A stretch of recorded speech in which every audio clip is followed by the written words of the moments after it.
Hello, this is Sam O'Reilly. This is the Fight Talk podcast in association with Round Date. Myself and James are delighted to be joined this evening by none other than Peter Fury. Peter, how are you? Yeah, I'm good, thank you. Happy New Year to everybody. Hello, Peter. Just want to sort of kick off with sort of present news. Tomorrow, I saw you on Twitter last night about a press conference with Mr. Warren. Tomorrow, I know you can't probably reveal too much about it. You did include on there Mr. Warren there, Billy Joe Saunders and Hughie Fury. There's been a lot of speculation about Hughie lately and about Joseph Parker looking at that sort of first defence against Hughie potentially. What can you sort of speak about in regards to the conference and Hughie's plans? Well, I know Frank's been dealing with it, so Frank said he's got some news for us when we go tomorrow. He's got some exciting news, so we'll see what that is. Apart from that, what can I say about Hughie's mandatory with WBO?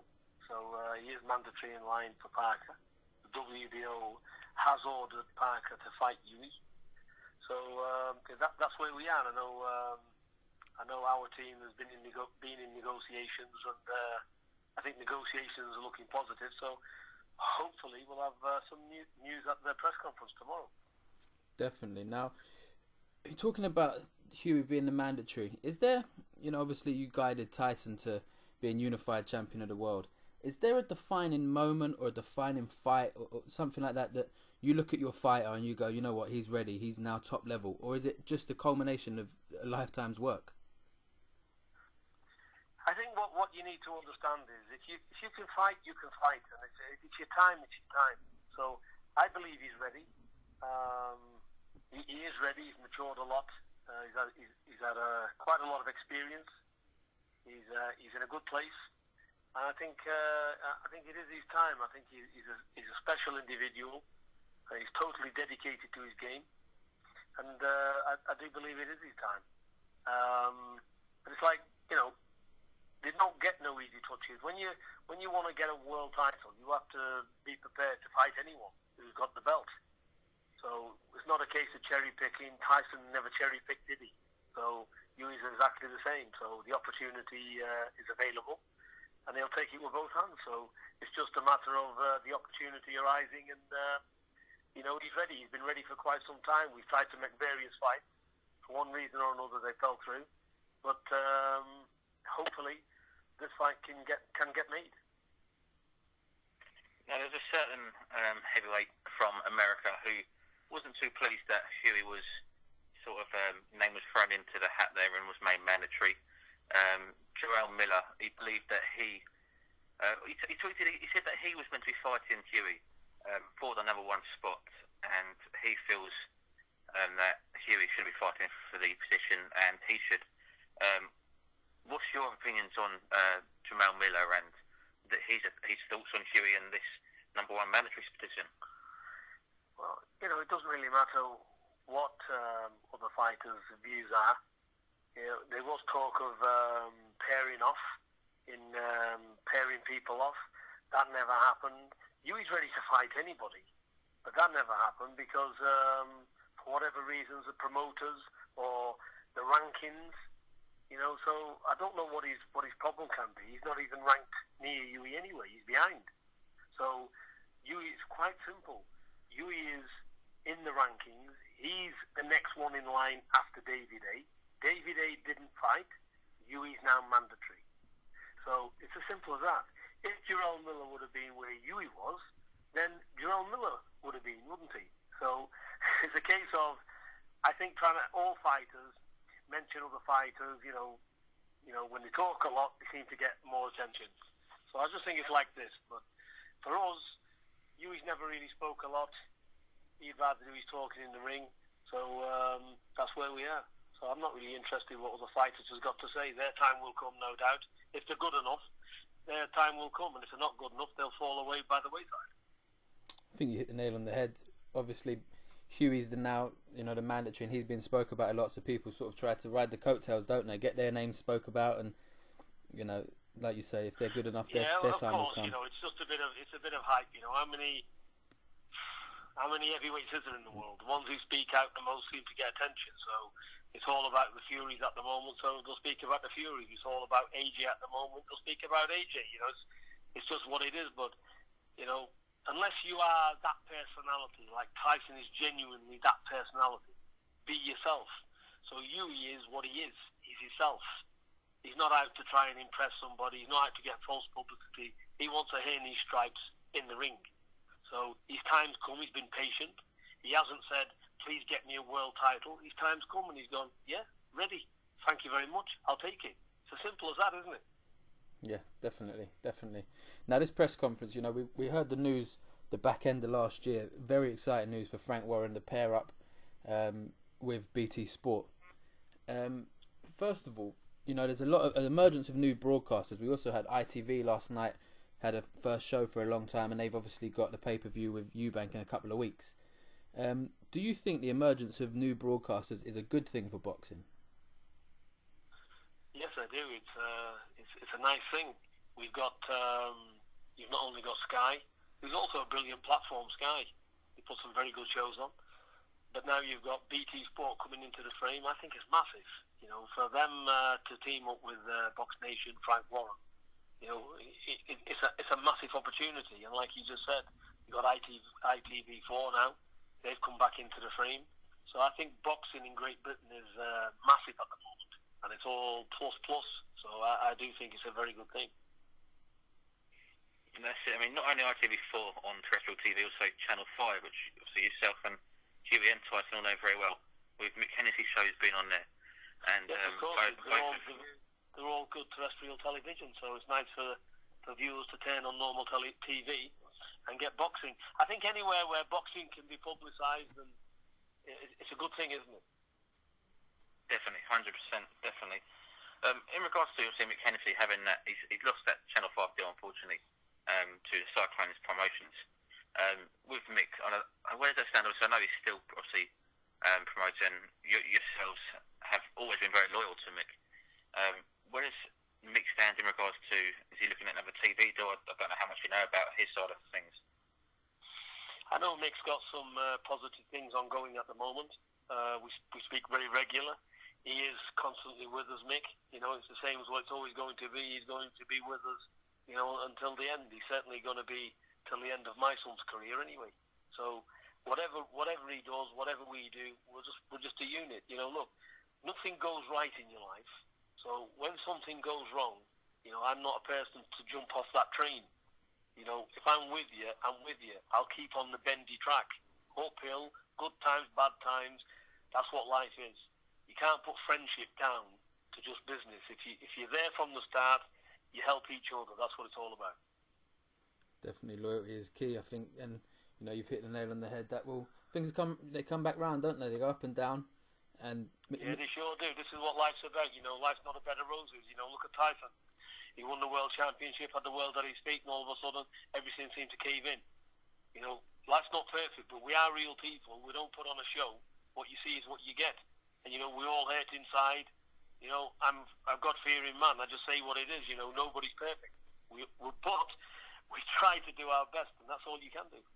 All human beings at the end of the day, aren't we? People make mistakes, things happen in life, and all you can do is try and get on with it. And people may say, he criticises of other fighters. Don't criticise anyone. Anybody who gets in the ring, and anybody who's doing very well and a world champion, no matter where they've got the world title from, is irrelevant. Good luck to them. It's a hard sport, and they need to get as much out of it as they possibly can in a short, very hard career. So, it's credit to all fighters, especially the top ones, because there's so much dedication and loyalty, and dedication more than anything that's got to go in it. It's they need maximum credit. That's why it's such a lovely sport. 100%. I mean, we've mentioned Tyson and Hughie there, obviously. They say Tyson winning the heavyweight title, Hughie looking on the verge for a world title fight also. But there's another Fury who seems to be sort of coming through and potentially, I believe, making his turning professional this year, I think. Young Tommy. Yeah, I don't think he should turn professional. He's got a lot to learn. He's got to earn his stripes. You've got Hughie. he boxed from 11. He had fights from 11. I think he's 48, 50 fights as an amateur. He done very well. Tyson the same. He done very well. We're looking at a kid here who's had 10 amateur fights. So he's totally green. He's got talent, but he's got to. I think he needs another 20 fights or something in the amateurs. So let him spend a good few years. Let him learn his trade there. And I think when he's around 20, if he still loves the sport as much as what he does now, he can turn professional. But there's no rush with him. How much of an impact will you have on his decision? How much influence? I think it's hard to say, but he trains with us all the time. So if he takes my advice, that's the advice I'm going to give him. Whether he does that or not, it's up to him. But I think he will. He's a nice young man. He listens to what he's being told. He's dedicated. He does all the right things, and he is a talent. So hopefully he'll listen. Hopefully he'll keep boxing and make himself a nice career out of it. He can go places. At some point, we'll definitely see more Furies in the ranking. I'm sure of it. Yeah, I think so. I want to change track a little bit. Something that's been quite, I'm thinking about a fight from last week, De Gale and Jack, and it's been one of those things for the last couple of months. We had Kovalev and Ward as well. Where do you stand on, a technical fighter versus an aggressive fighter? Well, I think if you got two technical fighters, it can make a boring affair. Styles make fights. So I never saw the De Gale Buddy Jack fight, but I heard it was a very, very good fight. I am going to watch it because everybody said to me it was a brilliant fight, very exciting fight, and full credit to both of them. Again, when they dig in the trenches like that and they have such a good fight, it makes boxing all the more worthwhile because people talk about it. People want to see good fights, so full respect to them. But technical, I think aggression is it's how your DNA is. It's how people are. So they fight to the strengths, and if your strength is an aggressive fighter, then you maximise what they're good at already. There's no point changing somebody's personality into something else what they're not. So let them do what they're best at and try and get the best out of them. Yeah, it's one of those. It's strange, isn't it? Sometimes it can depend what type, what side of the world you're on, whether you like the aggression or the technical fight, the technical fighter. It's really hard. I mean, I had De Gale I had him by 2 rounds going into the last round, then was knocked down by the aggressor. So yeah, it's a strange one. Obviously, until you've seen it, it's hard for you to comment. But it's just one of those things that I've always wondered, top trainers like yourself, whether you err on the side of the technical fighter or the aggressor. I like the technical side because you can aggress as much as you want. If you can't hit the target and you miss it, you get encountered. Ultimately, you'll come unstuck. There is elite fighters out there. You've got like Triple G. He just walks down everything. Laughs in the face when you hit him in the face. Sometimes you can't even bother to move out the way unless you're an horrific puncher yourself. He's walking through your shots, so very demoralising. So he just picks up the pace every round until he catches up with you and dismantles you. So there's people like him, but even so, everybody's got a kryptonite somewhere. There'll be somebody along somewhere that will be able to counter what he does. It's just the way. This is why boxing is so interesting. Nobody's unbeatable. Everybody has got. There is always somebody out there that will have the answer. So you say styles make fights. For me, Tyson is one of the most intelligent and versatile boxers out there. I remember watching him, I think it's against Martin Rogan and Chisora. He went in there and boxed southpaw. You never know. You generally don't know what Tyson's going to turn up into the ring. How hard is that for a fighter to prepare for? Because, like you say, you can expect what Badou Jack's going to do against De Gale. You can expect what De Gale's going to come and do to you if you're Badou Jack. But with Tyson, you've generally got no idea what he's going to do when he comes at you. Well, it's all about, the fighter growing into himself. Tyson wasn't like that early on in his career, was he? So it's like you learn, you're being told things, they practice things, and if the potential's there, they can pull it off. And, he could pull it off, and he's very awkward. That's what made him the best heavyweight in the world. And he is a nightmare to any heavyweight because, again, he's so tall, he's got the range. When he uses that to his full maximum, basically very, very difficult. And it's all right, people looking on the outside and thinking, I'll be able to get into him and walk him down. I can assure you, Manny's tried in the gym for years, and he just wraps them up. You know, it's very, very difficult to negate that size. You don't realise how big Tyson is and what reach he's got till you're in there trying to deal with it. He's so awkward. He's awkward personified. So when people say, "Oh, Klitschko wasn't himself," he hesitated. He hesitated because he couldn't work it out. Nothing he could do. And when he got in front of him, nothing he could do. See, Tyson, he's very deceiving. You look at him on the outside, he's with the sheer size of him, you think, yeah, a bit clumsy, a bit gangly, a bit all over the place. But believe me, he is very, very, extremely awkward. And he's got very quick hands as well, which that's what makes him the person he is. So he's a very, I think, not to the boxing purists, but to a lot of people, very underrated. Because he's a lot more difficult than what people realise. And Klitschko found that out to his detriment. Definitely. I mean, no one said Klitschko was gun shy before that fight. No one said he was past it. As soon as Tyson does a number on him, he's he's over the hill and so on. So Tyson will probably never get the credit and respect he deserves. Yeah, because what people don't see in the naked eye is where he was putting his feet, the things he was doing to Klitschko. He couldn't get off. You know, it's almost like if I clap in front of your two eyes, you will blink. You have to blink. You don't want to, but you will. This is the same tactics we use with Klitschko. You think you can land your shots, think again. Because when somebody's highly skilled, they're intelligent, and they can do exactly what you're telling them to do and do it with ease, you've got a big problem. When you say there, Tyson was never like it at the start of his career. When he did start bringing the versatility into his game, who implemented that? Was that Tyson? Was it yourself, or was it a combination? Whilst you're researching the fighters and their previous fights, is that something you both sort of went, do you know what? What if we try this? I think we can, manipulate him by doing this, things like that. No, I think you can only work with what you've got. You know, he wanted it. You know, when he came in 2012, he was in a very bad place, Tyson. He knew that he was making mistakes. He knew that his defence wasn't good. He wasn't getting put down. He was square on and basically falling backwards. You know, so a lot needed work on. He had raw talent, but he just didn't know what to do. He didn't have a clue about diet. He wasn't dedicated in his earlier fights. You know, so I think he decided himself, I've had enough. I'm going to give this a proper go.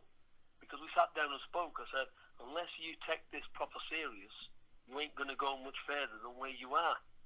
I said, because when you're up into a world level, it's a whole different ballgame. And he just took everything on board, and then he started to get, work hard, get proper condition.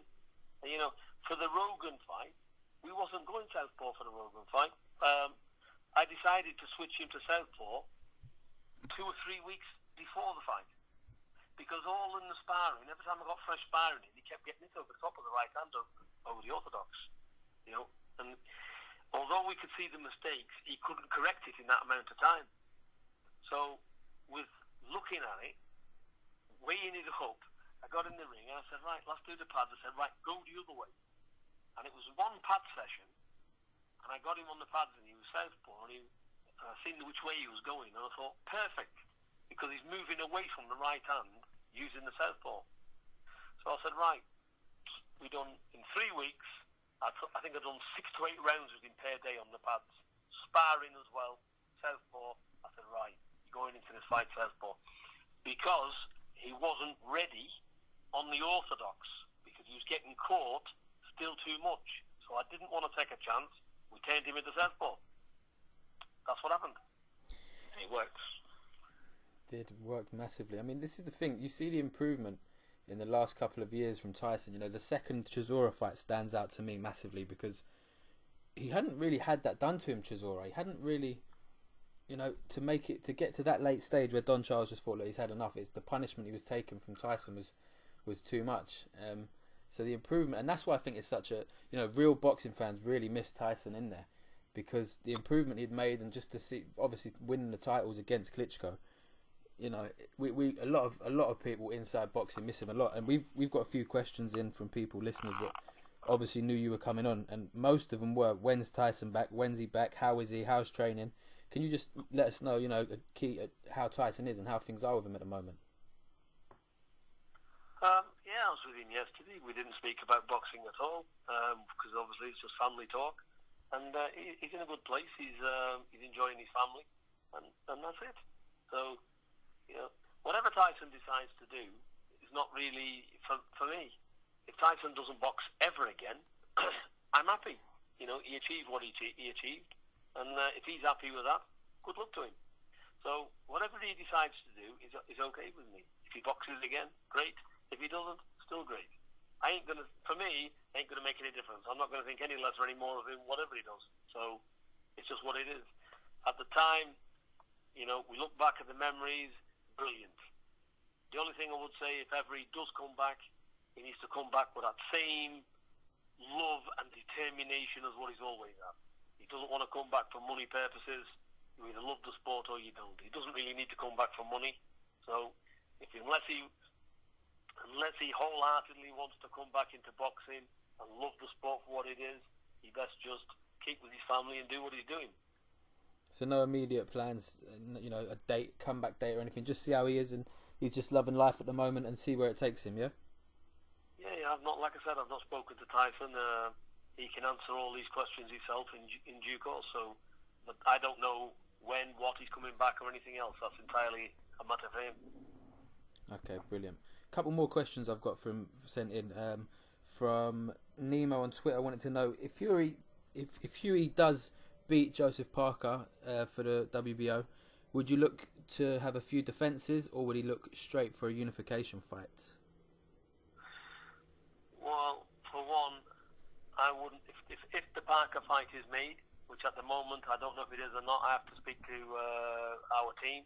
I'll know more when I'm down in the press conference. Maybe Frank's got some very good news for us. I hope he has. But we would not look past Parker.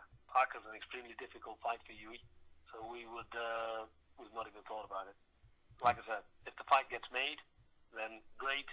We'll look to Parker and see what happens after that. So we're not looking beyond Parker. And just the last one from me, Peter. I know we focus a lot on Hughie and Tyson, but there are other fighters you do corners for and you do train with. Con Sheehan and Peter McDonough. Any sort of immediate plans for them? I know Peter's had a fight announced recently, and I spoke to Con himself, and he's looking to get out fairly soon as well. Anything you can reveal on their behalf? Yeah, well, obviously we work closely with MGM. There's MGM, Hennessy Sports, Frank Warren Promotions. We all work together, so they've got plenty of options who to fight. We've got quite a good, powerful team around us in boxing. So I think Peter McDonough is a veteran.